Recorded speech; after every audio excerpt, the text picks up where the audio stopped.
Hello, my name is Saidakhror, and in this short video I'm going to teach you easiest ways of writing IELTS Task 2 opinion essay. Let's start.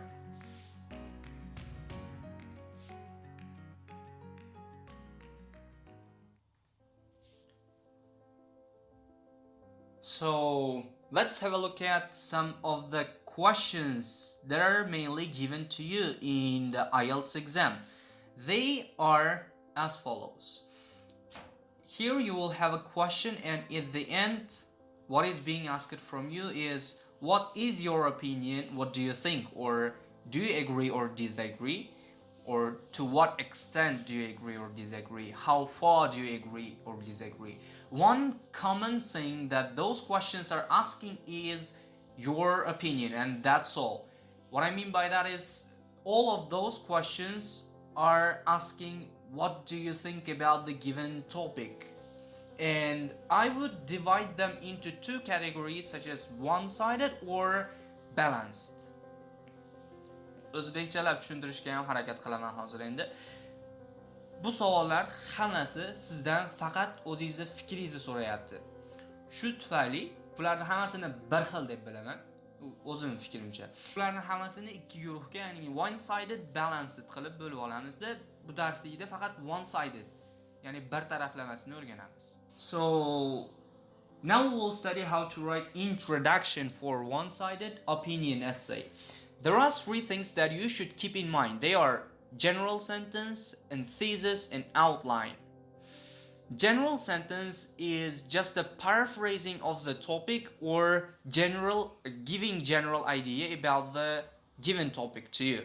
And thesis is something very simple and clear. It is giving your own opinion, whether you agree or disagree regarding the topic. So here I would say, in my opinion, this is true, or I would disagree with this idea. Now we will see some examples about how to write general sentence and how to write thesis. So the outline part. Outline is giving, I would say, a plan of your essay, what I'm going to do in this essay. In the outline part, you explain what you are going to do in the following essay. Here is our sample introduction, and the topic is, these days technology is becoming popular and it is expected to replace teachers in the future. Do you agree or disagree? Now, if you look at an example introduction or sample introduction that has been given to us, we can clearly see three things that we have studied. The first, general sentence, then thesis, and then outline. The first, artificial intelligence is gaining popularity over the years, and it is in the foreseeable future it is thought to take place of educators. Now, if you pay close attention to this sentence, it is the same as these days technology is becoming popular and it is expected to replace teachers in the future. The words are paraphrased, changed, and I have used some simple synonyms, like instead of technology I used artificial intelligence, instead of becoming popular I said gaining popularity, then expected to replace, thought to take place of teachers, educators, in the future, foreseeable future. That's all I have done. What you should do in this general sentence is to explain what the topic is, and that's it. Now, moving on to thesis. From my perspective, which means I think, technology hasn't got enough capability to replace teachers. In this case, I'm saying, I think technology cannot replace teachers. This is my opinion. And outline, what I'm going to do in this essay. In this essay, I will make an attempt to prove my standpoint with relevant arguments and examples. In this essay, I will try to prove my opinion, probably. And this is the sample introduction for one-sided opinion essay.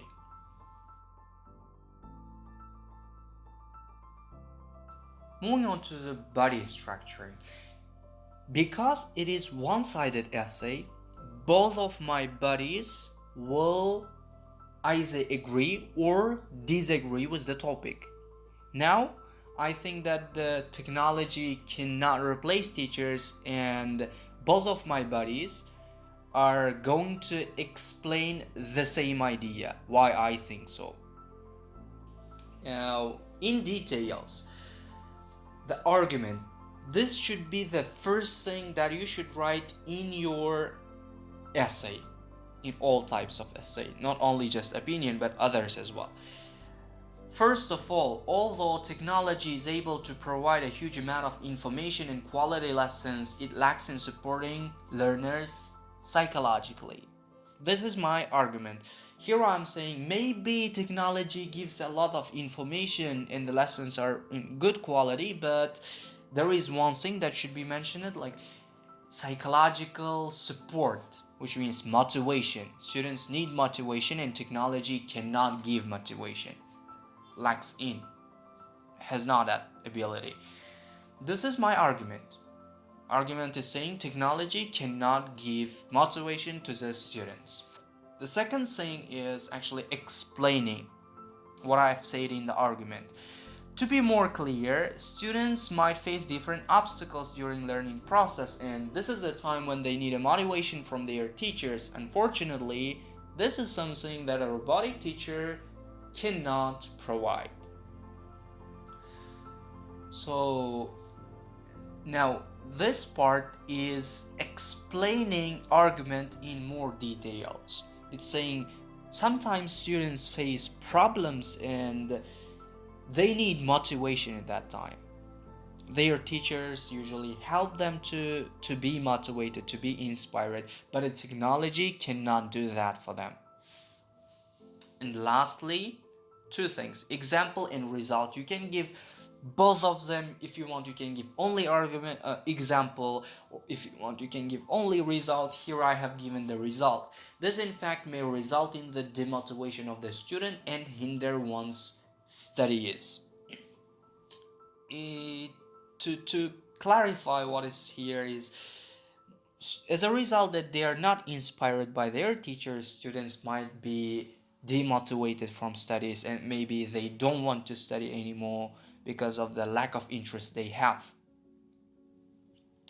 Now, one thing, it is not fixed. What is not fixed? The example and result and explanation part, they are not fixed. This is the structure that I prefer, but if you wish, you can write your example right after argument. You can give one example about related to the argument, and then you can explain the example itself in more details, and then you might give the result if you wish. And you can change the structure as many times as you want, but this is the style that I would prefer to use. This is it.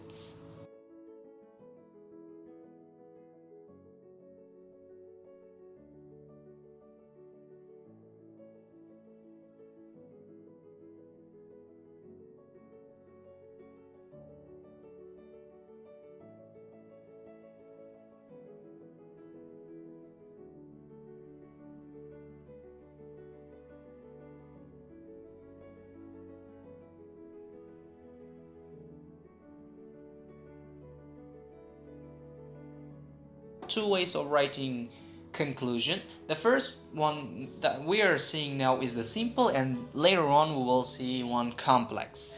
In conclusion, based on aforementioned arguments, I firmly believe that traditional teachers can never be replaced by robotic ones.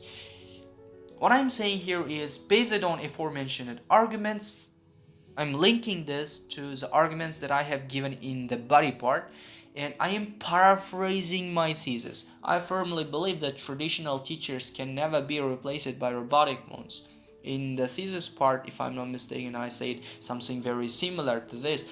Artificial intelligence has not enough capability to take place of teachers. This is what I said in the thesis. So here I am just simply paraphrasing that. Nothing complex, very simple, just a paraphrasing. Only thing I'm adding is based on aforementioned arguments. This is very simple way of writing conclusion. Now, much more complex way, the way that I would say has got higher level and probably will get higher score in the exam as well.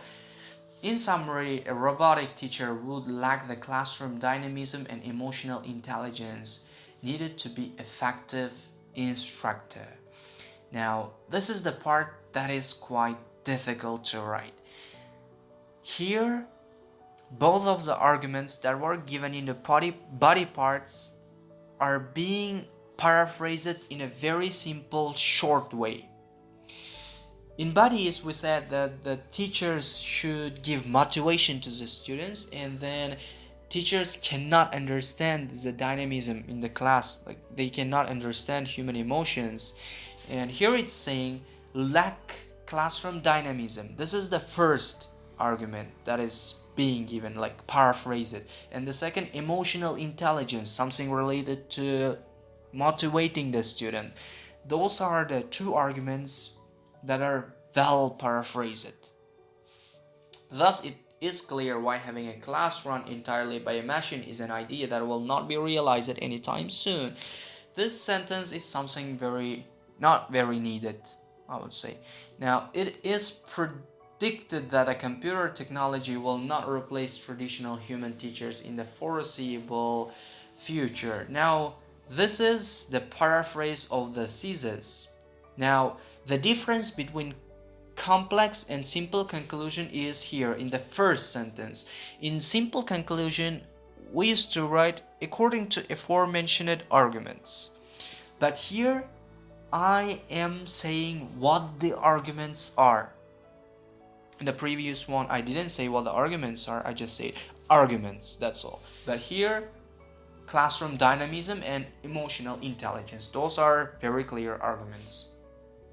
And I would advise you to use both of the conclusions looking at your own level. If your level of English is very good, if you are fluent, like if you are advanced student of English, if you think that you use language very well, so then you're welcome to use this complex structure. But if you are kind of intermediate level student, you had better use it the previous one, as it is much simpler and easier to write.